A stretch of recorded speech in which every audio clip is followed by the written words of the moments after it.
10th class आज हम रस कराएंगे, जिसमें करुण रस है।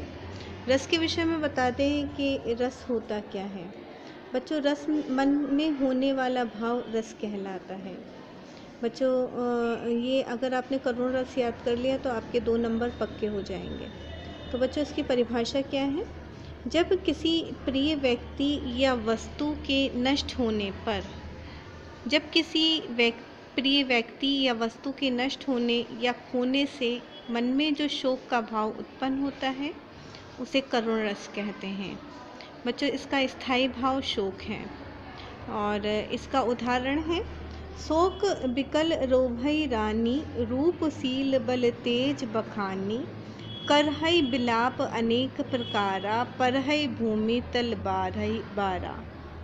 जब राजा दशरथ की मृत्यु हो जाती है तो जो जितनी भी उनकी रानियां होती हैं वो शोक में पड़ जाती हैं, यानी दुख में यानी शोक में पड़ जाती हैं।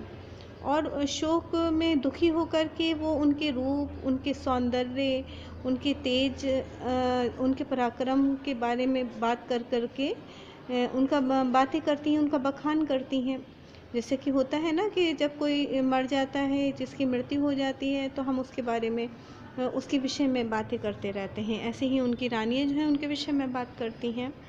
करहई बिलाप अनेक प्रकार, वो कई तरह से विलाप करती हैं, रोती हैं। परहई भूमि तल बारही बारा, और वे भूमि में दुखी होकर के भूमि पर कई बार गिर जाती हैं, मूर्छित होकर गिर जाती हैं।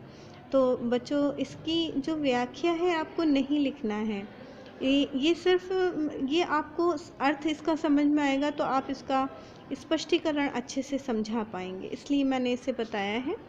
तो बच्चों, इसका स्पष्टीकरण सबसे पहले बच्चों, स्थायी भाव जो है वो शोक है। विभाव में 2 भाव आते हैं, विभाव के 2 रूप हैं, नंबर 1 आलंबन और नंबर 2 अनुभाव। आलंबन क्या है? मृत राजा दशरथ हैं और आश्रय रानियां हैं। आलंबन क्या है? मृत राजा दशरथ और आश्रय रानियां हैं। अनुभाव है रोना, राजा के बल प्रताप आदि का वर्णन करना। और संचारी भाव बच्चों, ये बहुत कम समय के लिए मन में आता है, जिसे हम कहेंगे एक बारिश के बुलबुले की तरह।